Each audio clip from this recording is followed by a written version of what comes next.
Do you know that's it? I know we're looking at those names to backup quarterbacks, and you do have to bring somebody in because I think if he needs to unequivocally, undeniably earn that starting spot through training camp. You give him the reps, you give him every opportunity, but if he's outperformed by, which I think both would be perfect to, and some sort of satire, sort of black comedy element to it as well. But I think somebody like Andy Dalton, would be fine to bring in because if Andy Dalton beats him out or is required to play due to form and form alone, then that the debate at that point is sealed. And I think perhaps even somebody like Trevor Siemian, who's never going to be good enough to be the starting quarterback in the league. So if you get that comparison point early, you probably want somebody like that, partly because the market forces will dictate that, but then it'll also give you a litmus test exactly where he is going into year two. And all going well, these guys are just afterthoughts and are holding clipboards. But I think you want somebody like that can come in and just prove to themselves that they're no longer starting caliber quarterbacks. Yeah, and I think you need that. I think you need people that. I think you want to bring somebody in who's still got ambitions to be a starter rather than somebody who's delighted just to be there. Because and that's why there's plenty of those. That's why I don't love Siemian, but I think I'd be okay with Andy Dalton. A name I've written a lot about is Marcus Mariota. I would really like to just have him for read option packages on short yardage or even goal lines. Because the matter of fact is we don't have a lot of talent. So any wrinkles that Pep can add to the offense that you force defenses to prepare for in the coming week, I think it would be good if there's a few Marcus Mariota sub packages that defenses are having to think about. Like, okay, we might see this on 3rd and 1, 4th and 2 at the goal line. And the thing about Marcus and Dalton is both of those guys really want to start. You saw Dalton this year. He was not super receptive to the idea of, I think at some point he started to admit, like, once Justin Fields is taken, he knows that his time's done. But Dalton said, this is my team. Marcus Mariota, I think, wants another opportunity to start. And I think we need someone who's between the 28th and the 40th best quarterback in the NFL. Because you're right, if Davis Mills can't beat a guy like that, then we have our answer. And it should be very evident in the preseason that he's better than those guys too. Yeah. So I'm hoping they don't bring in, I'd be disappointed if they brought in someone who was so much a backup at this stage that it wasn't a challenge. Like if they brought in Joe Flacco, I'd be very disappointed because that's not at his state, like at this stage of his career, that's not a challenge for Davis Mills. And paycheck.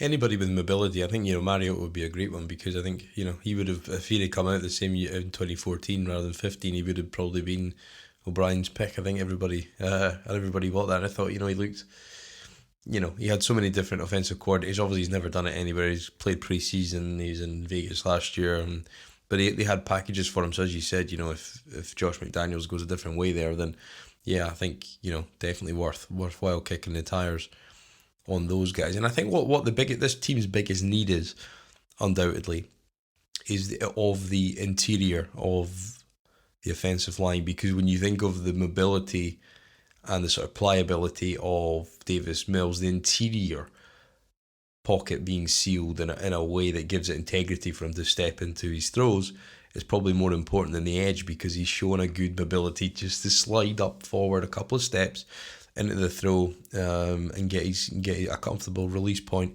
on his launches of his throws. So I think there's the interior market right now doesn't mean good reading, and I think there's a couple of guys who are going to get paid quite handsomely, and perhaps more than their skill set would suggest. Just because when I was looking through the list, I was very close to just, I think you could do a lot worse than bringing back Ben Jones at center. That's the level of kind of quality out there. What do you think about sort of shoring up that? I mean, I would, if I'm willing to spend money at a position, guard is certainly one of them, because frankly, it's felt like all three interior positions the last few years have been pretty weak. And I would love to sign a guy where you pay him and okay, we can forget about that guard spot. Like, let's turn to the next two. Because any stability on that line, like you said, is going to allow Davis Mills to take the next best step forward. I do have my concerns about the market because, like you said, there are a few guys who look like they're going to get well paid, and if the market follows, if every team needs offensive linemen, we could end up having to overpay for someone. But I mean, a name I was looking at, James Daniels from the Chicago Bears. He's 24 years old, and you were tweeting about him today. What were your thoughts? Yeah, I watched about 3 plays and thought, no chance we're going to sign him. I thought, 24 years old, Iowa product. And he drove back Eric Armstead significantly in the run game. And I just stopped watching at that point because I thought, whatever, he's going to get priced out. I think he was projected to earn about $8 million a year. But when I was watching the tape, I thought, no. I mean, don't get me wrong, not a star player, but quite clearly a very highly functional starter, good anchor, good with his hands at the point of attack, good in the run game, able to move bodies, and it became very clear after about 2 series. I just thought, this guy's probably going to get re-signed there. But then when you just kind of look into the content around his re-signing, it was almost the fact there was almost a reluctance to see him or a realization that they might see him go because they, people in Chicago think they might get priced out of their own building. Now that's a former O-lineman that they've hired as GM, so he may well pay him and value that position playing it himself. But I just thought after a couple of stamps, I thought, no, next. That's my bad. Shows what I know. Well, do you know, I didn't know either. And Ruben from the 713 channel on YouTube, he's been on a couple of times. He's talked about him for a long time, so I've been aware of the name. But I watched the tape and I thought, next sort of thing. Because I think when you look at the list, there's Bozeman, the center from the Ravens. There's a couple of other guys there, but they're either going to get re-signed, which I think, and people in Baltimore don't really leave if they're good quality, and they'll take it and they'll work out a deal there. But I think you're going to be bargain basement shopping this off season, I think. And Ted Karras was a name that I watched. I just watched back our game against him last year. Quick mobility out in space. So I think literally running the same kind of scheme we're probably going to expect to run here in the run game. And he was lead blocker, can pull, can transition. He's mass into power quite quickly at the point of attack. So I thought Ted Karras was a good one. He was $3 million 1 year deal in New England. Had a cup of coffee in Miami for a year and $3 million 1 year deal as well. So I think you could do worse than that. But I think that's probably where we're going to be shopping this year, I think. If there was a money you would be willing to spend, if there was a position would be willing to spend big money at, where would that be? Well, I think you just have to get an interior right. I think, and I think that the whole Mills debate is a concern because you think, well, you're to give him a fair crack of the whip. People say you got to get pieces around him, and 100% you do. But how quickly do you do that? And what quality can you do this off season? What can you amass through free agency and the draft? And every draft prospect is developmental, so the surest thing you're going to get in there and buy the names in that interior, that's going to be a concern going into this year. And a guy that I thought is a potential, and again it's I if you look at the list, Trey Turner's there bouncing around. He was at the Chargers. Over at Pittsburgh, watched 5-10 minutes of him. Just such a contrast between him and Daniels. Just stiff, lack of mobility, kind of looks laboured. Don't know if he was hurt last year, but watched him and thought, well, he's probably not worth the money you're going to pay him. In his late 20s, going to the 30s. The Mark Glanowski from the Colts, I think he's a guy that that's the type of guy you want. Somebody maybe a sort of marginal B rate player that you might have to pay B plus money for. I think that ultimately you overpay in free agency. That is the nature of the market and how it's set up. But somebody like that may be a plus. But the guy who's only played 50% of the snaps in the last 2 years, was injured halfway through the season, came in, played about sort of 8 or 9 weeks for Buffalo, was Ikeba Teger.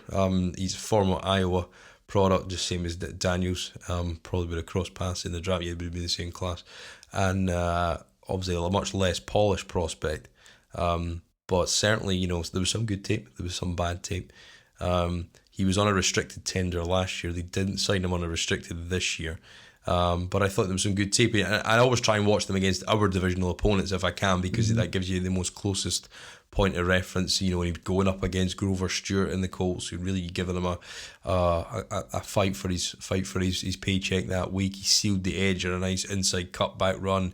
And he and a lot of the stuff was manufactured runs trying to stretch the edges to get Josh Allen out into space and all that kind of stuff. But yeah, I thought he held his own in the two games I watched. I watched him against New Orleans as well. Didn't quite kind of live up to the same heights that he did.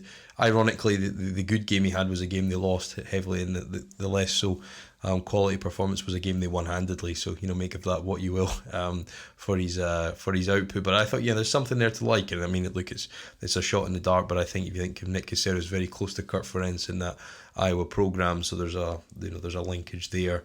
But yeah, I think he got out in space well, and his pass protection was fine. Not the best puller in terms of just kind of getting around and setting his feet when you get to the point of attack on the move, which is a difficult skill for guards, and only a few are elite at it. But yeah, interesting one. I think that's a spot they're going to have to try and find a solution to. I don't think you bring back Justin Britt this year. Not for my money. I think when you watch him in the run game, serviceable, but pass protection is too leaky at times.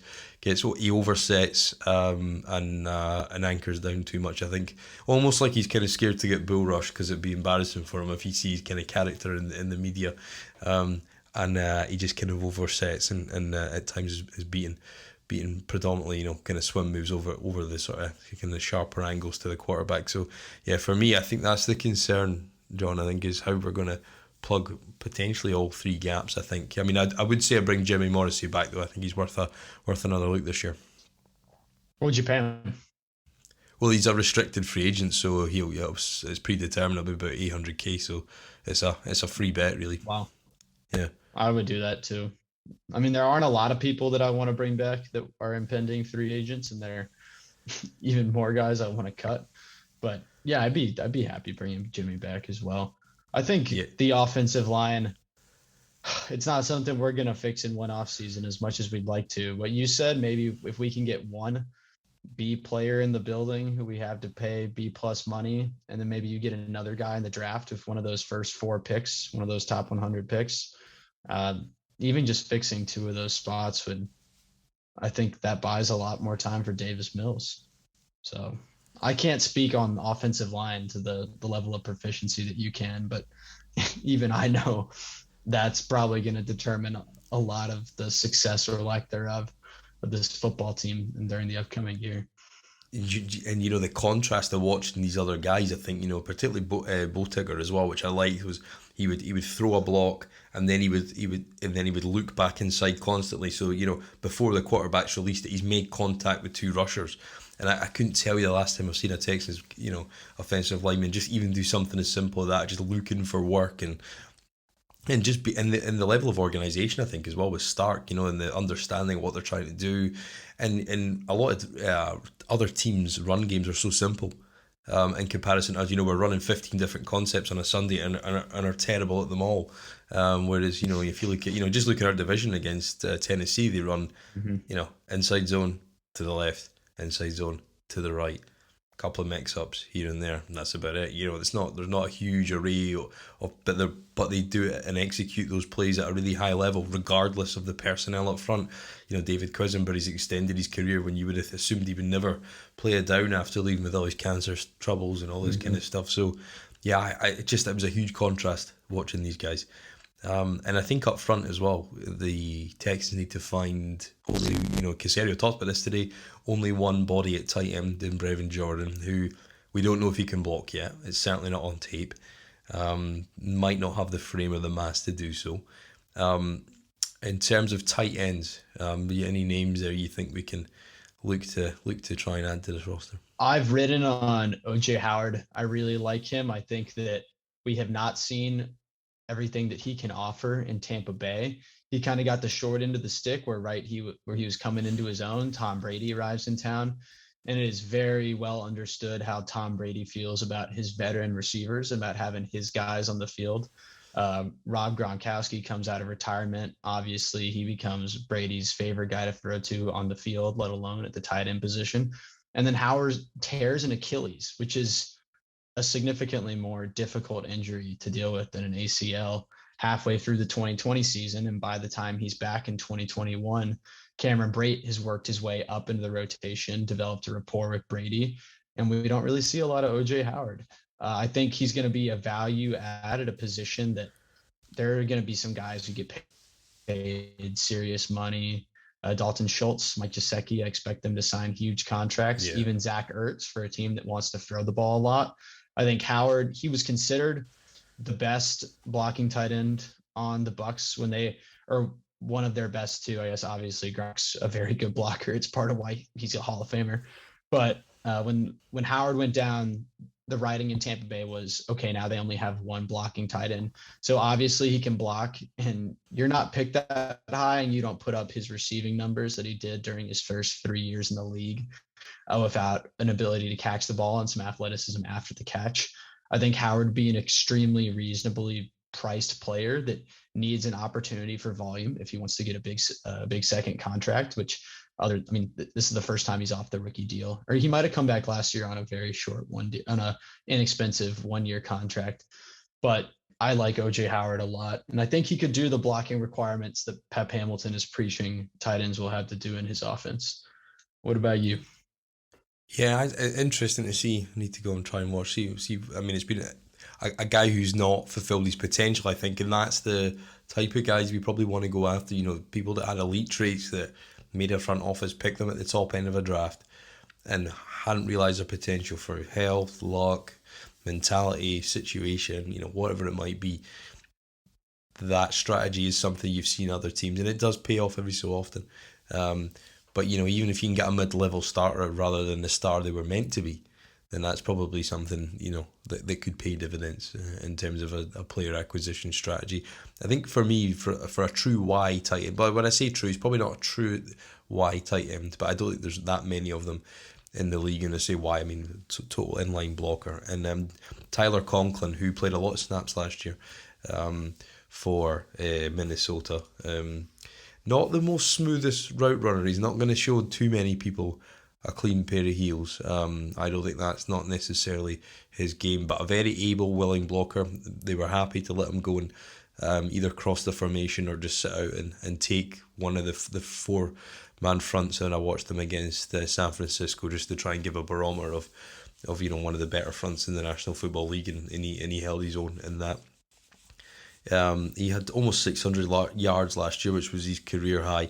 He's an undrafted or late round pick from Central Michigan, so not necessarily a more glamorous position, or any kind of, you know, certainly not going to sell jerseys, and he's certainly not going to excite too many fans. But I think we need as many role players as we can find, and I think he was definitely one that would certainly be an inline blocker that would be at a serviceable level.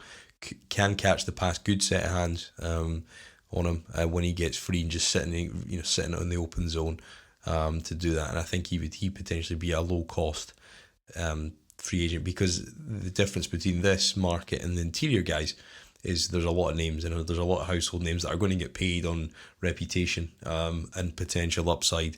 And Conklin wasn't particularly one of the sexier names that jumped off the list for me. And Oh, sorry. No, there you go. I thought he filled in great after, because Irv Smith was supposed to be their number 1 tight end this year, correct? Yeah. And he went down with an injury in the preseason. And I think Tyler Conklin's a name a lot of people are going to be familiar with just from fantasy football. He was he ended up with a top 20 fantasy tight end season. And like you said, that's not even his strength. He's more of a blocking guy. I thought he had a great year. I'd be happy bringing a guy like Conklin, because the marginal improvements will show on a team of this level of talent. Yeah, and I think there's something to be said of just having another sure hand, you know, at the line of scrimmage to block. And I think that's going to be key, because we've not really had conceding. We've either had penalties from Pharaoh Brown, which, you know, obviously not expecting back, and just a number of kind of miscues. You know, you think from the last couple of years, we've just not quite had, you know, tight ends that can be assured. I think in the pass blocking game, which is, you know, a big part of it. It's less so as the game becomes, 5 wides and empty sets and what have you. But I think he's one. A hybrid, which is probably not a true F, but he did show some blocking. Obviously, he was at Penn State, was at Pittsburgh. Had a year in Detroit, I think, before last year being in Chicago. But Jesse James was another name on my list. I watched his game today and I was actually reasonably impressed with Justin Fields. I think he gets a little bit of obviously there's some horrendous mistakes there, but what you do see in that athleticism, coached in the right way, could be something. But yeah, I thought Jesse James was good. He's a bit sort of lighter than Conklin, who's like 240, 245. He's probably sort of 220 pounds, but he's got the kind of that sort of mobility for somebody who's for 6'4". So I think he's kind of a leaner frame, but a far more polished route runner, and can do some blocking. Can be the second tight end, the line of scrimmage behind Cole Kmet in that offense, but. Yeah, I thought Jesse James is a potential guy, and ultimately we're going to have to take some journeymen because we will have to be the crowd that we appeal to on his third or fourth team, whoever that might be. But I thought Jesse James might be an option. I remember in Pittsburgh he looked quite a promising player at one point. Hasn't quite realised that potential. Obviously, it's not a position that they predominantly pay in Pittsburgh, and you see what they've done with Pat Freiermuth and guys like that. There is a lot of people you can draft, so we may only sign one blocking guy and hope to pick it up. But we'll need to find camp bodies, and we'll need to find guys that can come in on relatively low number of deals. Hopefully we're not as in the same volume of $1 and $2 million deals here and there. I think we'll be pretty close though. I don't think we're going to be too far away from that. But hopefully, we do sign. But I think Caserio said that, didn't he, John, last week in the team meeting? He talked about signing, and again he said it today. Talked about can you sign one player versus three? And I think where we are this offseason, I think he's more likely to take the three, spread the risk, and go down that route. Especially with, we don't talk about it all that much, or at least I don't see the fan base talking about it, but we're not in a good cap situation. And we have, I think, somewhere between $15 and $17 million, but there is so much dead money right now. I don't think people realize just how $36 million, dead money. Yeah, it's twice as much as our current available cap space. And when we had to sign this many guys and you only have X amount of money, it means that you do have to take some veterans who aren't very sexy signings because you need chances. You have to have a certain amount of people on the roster. And the more, like you said, 3 guys versus 1, I think Caserio just wants chance. He wants shots at solid starters. He doesn't need a superstar. Like we said about Howard, if you can get the most out of him, you don't even have to. Just get 80% of what you think he might be. That's a huge upgrade for this team, and that's how it's going to be with a lot of our signings. Yeah, and there is flexibility in that number, because I think if you cut Cannon, if you cut or restructure Fairburn, I would say cut Eric Murray, you can cut Kevin Pierre-Louis, cut Jimmy Moreland, who's on $2.5 million next year, and you never saw anything out of him last year.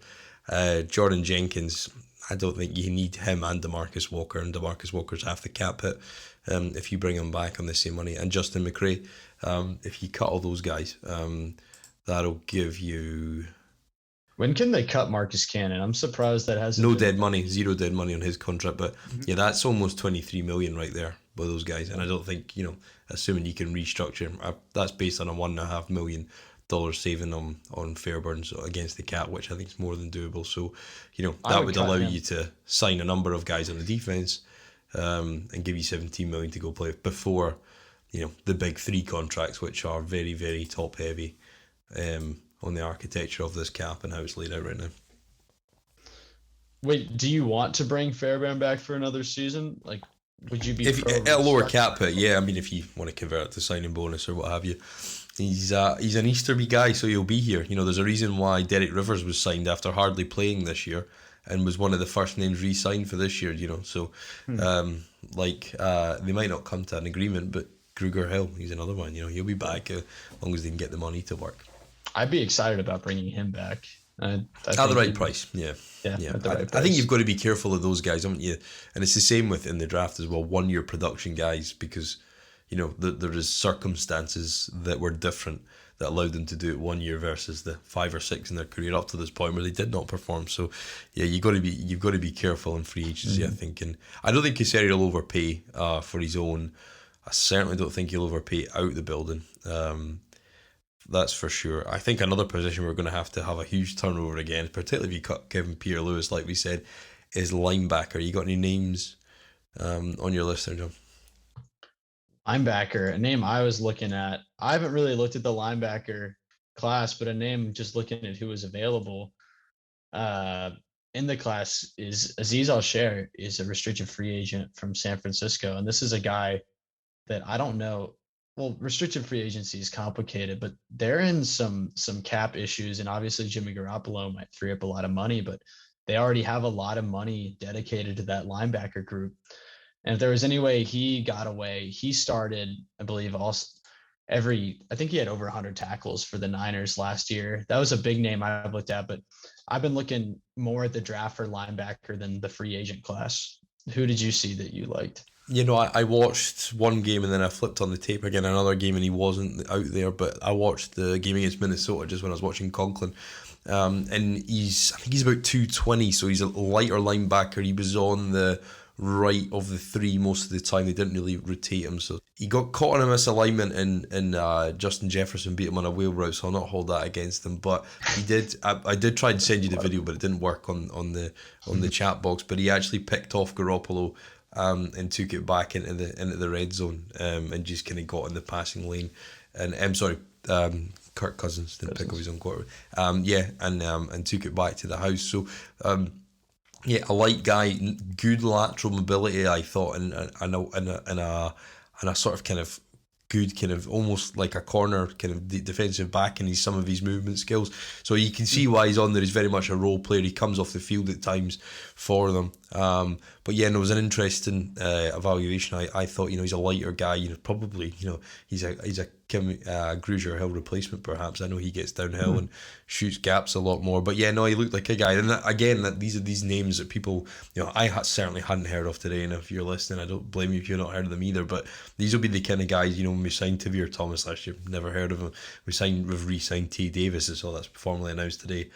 Hadn't heard of him. But there was guys in there that came in and did a job. So I think there's definitely there's definitely not, you don't want to have the snobbery of the names, because we're certainly not dining at that top table. A name I had, and difficult one. So Josie Jewell was a guy that Caserio had worked out in New England, and I thought he was injured in week 2 this year, had played 3 full years for Denver, potential fit. But I think there's a mutual interest there with George Payton and the GM going into his first kind of full off season. He's going to looks like he'll resign him on that one. Jermaine Carter was a name that also Caserio worked out.